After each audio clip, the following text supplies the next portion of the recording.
जय हिंद बच्चों, क्या हाल चाल बेटा। आप लोग कैसे हो?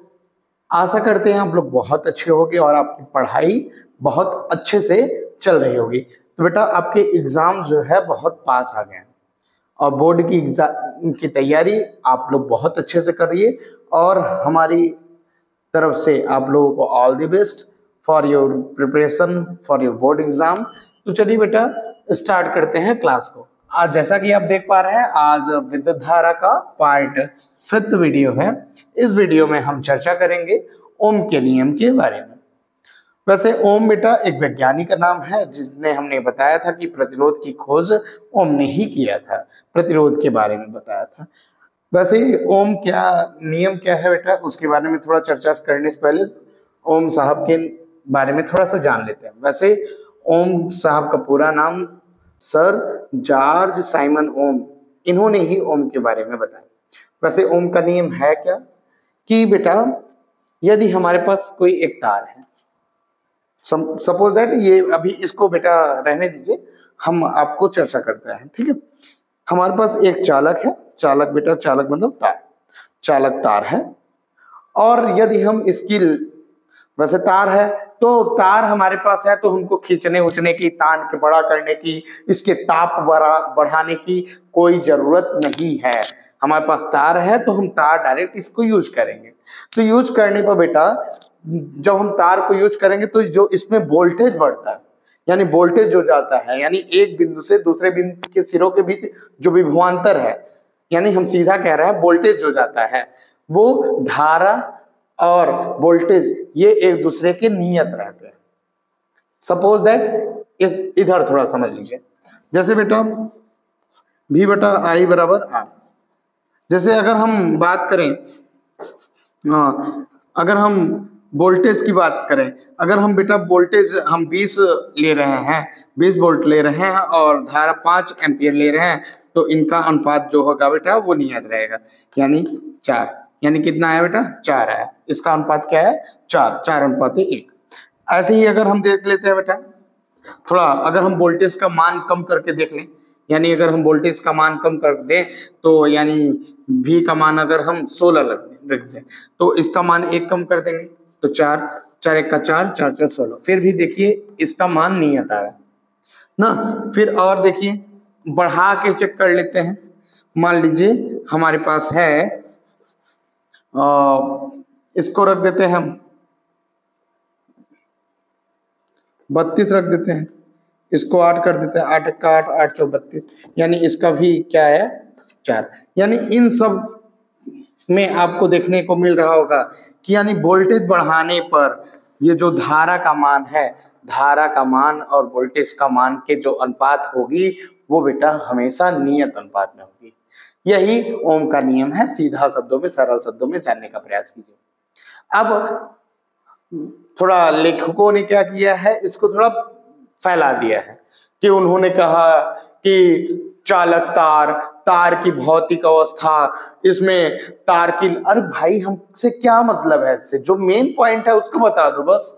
इसमें देखिए क्या बताया गया है, जब किसी चालक तार का ताप, यानी ये मेरे पास तार है और इसका ताप, मुझे ताप बढ़ाने की आवश्यकता क्या है? मैं क्यों बढ़ाऊं ताप? मैं ऐसे ही रहने दूं ना, मुझे ताप बढ़ाने की क्यों जरूरत नहीं। थोड़ा समझ लीजिए, किसी चालक का ताप तथा अन्य भौतिक अवस्था, भौतिक अवस्था क्या है बेटा? जो भौतिकों में परिवर्तन हो, यानी जैसे कि इसके लंबाई में यदि हम खींच के लंबाई में परिवर्तन कर दे, थोड़ा तान दे ना, मैं क्यों करूं परिवर्तन ना। भौतिक अवस्थाएं जैसे लंबाई, क्षेत्रफल, इसकी मोटाई को, यानी मोटाई को में पतला या मोटा कर देना ना, नहीं बदलती। यानी अगर किसी चालक का ताप और इसकी भौतिक अवस्था में कोई परिवर्तन ना हो तो उसके सिरों पर, यानी ये बेटा इस तार में 2 सिरे हो गए, एक तो एक सिरा इधर हो गया जिसको ए हम कह सकते हैं, ये एक सिरा इधर हो गया, ठीक है। सिरों पर लगाए गए विभवांतर, विभवांतर का मतलब सीधा बेटा क्या? वोल्टेज। क्या? वोल्टेज से याद रखो, वोल्टेज, उसमें बहने वाली धारा का अनुपात नियत रहता है। अब बबुआ इतना पढ़ा चढ़ा के लिखने की जरूरत नहीं है, आप लोग सीधा समझ लीजिए, वैसे बढ़ाना चढ़ाना होगा तो बोर्ड एग्जाम में बढ़ा चढ़ा दीजिएगा, लेकिन याद रखना हो तो सीधा याद रखिए कि यानी वोल्टेज का मान और धारा का मान का अनुपात हमेशा नियत रहता है। जब अब देखो हमारे पास सूत्राचार है एक, अब तार को ले लिए, अब तार के लेने के बाद यदि हम तार को क्या करोगे, तानोगे? नहीं, हमको जरूरत नहीं है तानने की, हम डायरेक्ट इसमें क्या करेंगे, हम डायरेक्ट प्लग में खोसेंगे और प्लग में खोस के अपने मुंह में डालेंगे। क्या नहीं बेटा, जो अगर आपको लाइट जलाना है सपोज दैट ये, तो हम इसको जलाएंगे, बल्ब को जलाएंगे और क्या करेंगे कि इसको तानेंगे। तानना मरना नहीं है। तो सीधा साधा मतलब है कि जब किसी चालक तार जब किसी चालक तार की लंबाई या उसकी भौतिक अवस्था जैसे ताप में कुछ परिवर्तन ना करे, लंबाई, क्षेत्रफल या ताप और दाब कुछ इसमें परिवर्तन ना हो, तो यही क्या है बेटा, तब क्या होगा, जो वोल्टेज लगेगा और धारा ना, यानी विभवांतर और उसमें बहने वाली धारा का अनुपात हमेशा नियत रहता है। यानी हम कह सकते हैं बेटा, ये बेटा इसको समझ लीजिए। तो इस जैसे हमने मान लिया ये 20 वोल्ट विभवांतर जा रही है ना, और धारा का मान 5 है, तो इनका देखिए अनुपात 4 है, फिर इसमें भी अनुपात 4 है, फिर इसमें भी अनुपात 4 आ रहा है। यानी अर्थात हम जितना भी करते जाएंगे तो उनका अनुपात हमेशा नियत रहता है। तो इसी को बेटा कहा गया ओम, यानी इसी को ओम ने बताया। वैसे बहुत मुख्य चीजें हैं, अर्थात हम कह सकते हैं V अनुक्रमानुपाती I। बेटा वोल्टेज तब बहेगा जब धारा की दिशा में होगा, अर्थात जब हम प्लग में खोसेंगे और स्विच को ऑन कर देंगे और धारा क्या होगी, बहेगी, और वोल्टेज बहेगा किसकी दिशा में, धारा की दिशा में। तो ये दिस इंप्लाइज बेटा हो जाएगा ये, यानी ये हो जाता है V बटा I हो जाता है। यानी अर्थात विभवांतर और धारा का अनुपात हमेशा एक नियत रहता है। नियत बेटा कांस्टेंट को मान लिया गया है बेटा बराबर करके R। ये जो R है यही बेटा क्या है आपका रेजिस्टेंस यानी प्रतिरोध। यानी हम कह सकते हैं कि V बटा I बराबर R, यही बेटा ओम का नियम है। और ओम के नियम को हम ऐसे कहें, लेकिन सर इतना कुछ कहने की जरूरत बहुत ज्यादा हमको लग रहा है टफ लग रहा होगा। क्यों? क्योंकि थोड़ा अजीब टाइप का नहीं है, V बटा I बराबर R या R बराबर V अपान I। हम सीधा ये तो कह सकते हैं ना, सरल शब्दों में याद कर सकते हैं कि V बराबर I है। ये याद कर सकते हैं कि नहीं याद कर सकते? V बराबर IR याद कर सकते हैं। ये क्या है, ये ज्यादा आसान है। कैसे? जब हमको विभवान प्रतिरोध के पदों में लिखना होगा तो हम क्या करेंगे, सीधा इसको प्रतिरोध के पदों में व्यक्त कर लेंगे। इसको ये जो I है यानी जो धारा है ये विभवांतर के बटे में लिख देंगे। यहां से आपको ओम का नियम का कॉन्सेप्ट समझ में आ गया होगा। नहीं समझ में आया है तो फिर से समझ लीजिए। यानी ओम साहब ने कहते हैं कि कोई चालक तार है, चालक की तार पर, अब ये नहीं चालक तार ले लिए तो उसको तान लो, तानने की जरूरत नहीं है, चालक तार ले लो और चालक तार पर जो बहने वाली जो वोल्टेज बहेगा और जो धारा बहेगी, धारा और वोल्टेज का जो अनुपात होगा वो हमेशा नियत होगा। यही क्या कहते हैं, ओम साहब कहते हैं। यानी ओम यही होता है। अब लेखकों ने क्या किया, इसको बढ़ा चढ़ा दिया कि जब किसी चालक का ताप अन्य भौतिक अवस्था जैसे लंबाई, क्षेत्रफल नहीं बदलती है तो उसके सिरों पर लगाए गए विभवांतर व उसमें बहने वाली धारा का अनुपात नियत रहता है। इतना बढ़ा चढ़ा के बोलने की जरूरत नहीं।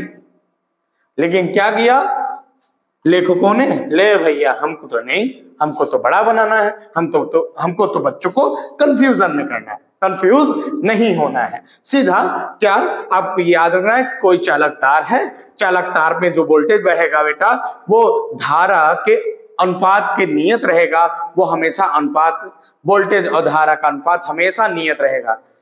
ठीक है, जब कि इसमें भौतिक अवस्था पर कोई ये इधर उधर ना करे।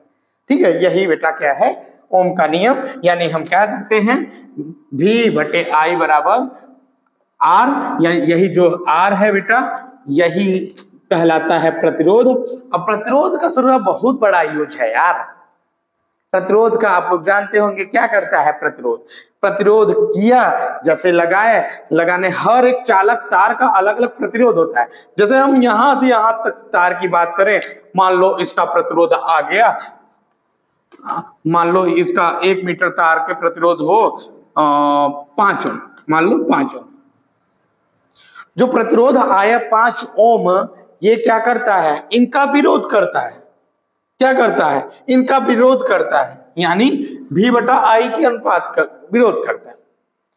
तो इसका तात्पर्य है कि ये क्या होगा, ये अब देखो कोई चीज ऊर्जा क्या हो ट्रांसफर हुई, जैसे इसमें अवरोध उत्पन्न किया तो क्या हो जाता है बेटा, गर्मी गर्मा हो जाता है।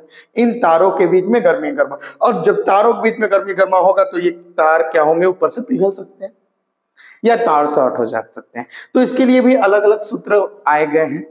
तो बेटा अब हम थोड़ा सा और सूत्रों के बारे में चर्चा कर लेते हैं। वैसे जहां तक है हम आशा करते हैं आपको ओम का नियम बखूबी समझ में आ गया होगा। नहीं समझ में आएगा होगा तो दोबारा रिपीट कर लीजिएगा वीडियो देख के ना। तो आपको सीधा अब याद करना है बेटा, ओम का नियम क्या है, V/IR, यानी R बराबर V/I।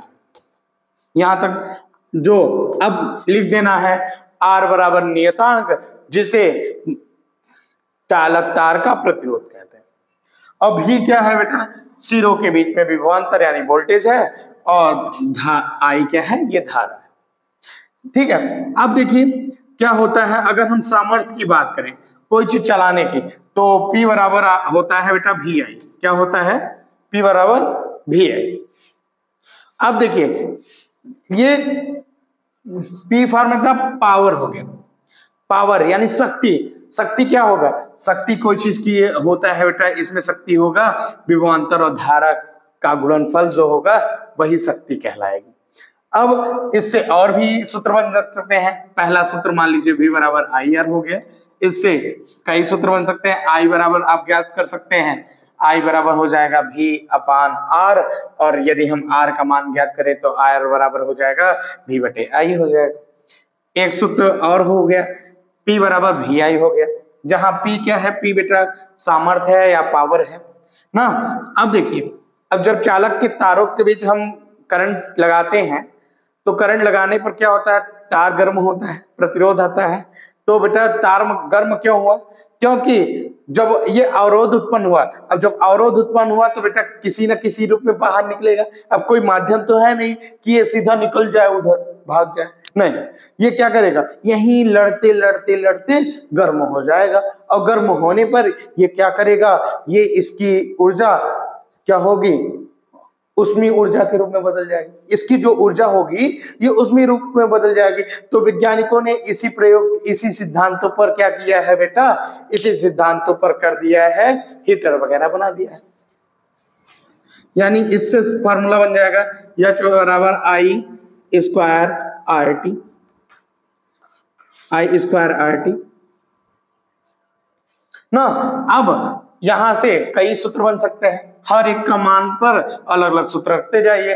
यानी अगर हम हर एक मान पर अलग अलग सूत्र रखते जाए तो ढेर सारे सूत्र निर्माण हो जाएंगे, लेकिन हम 3 मुख्य सूत्र को याद रखे रहिए, इससे कई सूत्र बन सकते हैं। इसका भी यूज है बेटा, जब किसी चीज में क्या हो, जब जैसे कोई कहे बल्ब चल रहा है, बल्ब में इतना ओम इतना प्रतिरोध बढ़ रहा है, और बल्ब का ताप कितना होगा, कितनी उष्मा उत्पन्न किया बल्ब, तो ये सब के बारे में, या हीटर के बारे में क्वेश्चन आ सकता है, न्यूमेरिकल आएगा, तो ये सब सूत्र लगेगा। ठीक है, और भी फॉर्मूला है, इसके बारे में हम कल चर्चा करेंगे। बेटा आज के लिए सब इतना ही, और आशा करते हैं आप लोग बहुत अच्छे होंगे और बोर्ड एग्जाम की तैयारी करते रहिए बहुत अच्छे से। तब तक के लिए जय हिंद, नमस्कार। और CBSE स्टडी पॉइंट को अगर आपको पसंद आ रहा है, वीडियो पसंद आ रहे हैं तो लाइक कीजिए और चैनल को सब्सक्राइब करिए, और अपने दोस्तों की मदद जरूर करिए, क्योंकि सच्चा मित्र वही है जो अपने मित्र का विपत्ति के समय में साथ दे। धन्यवाद।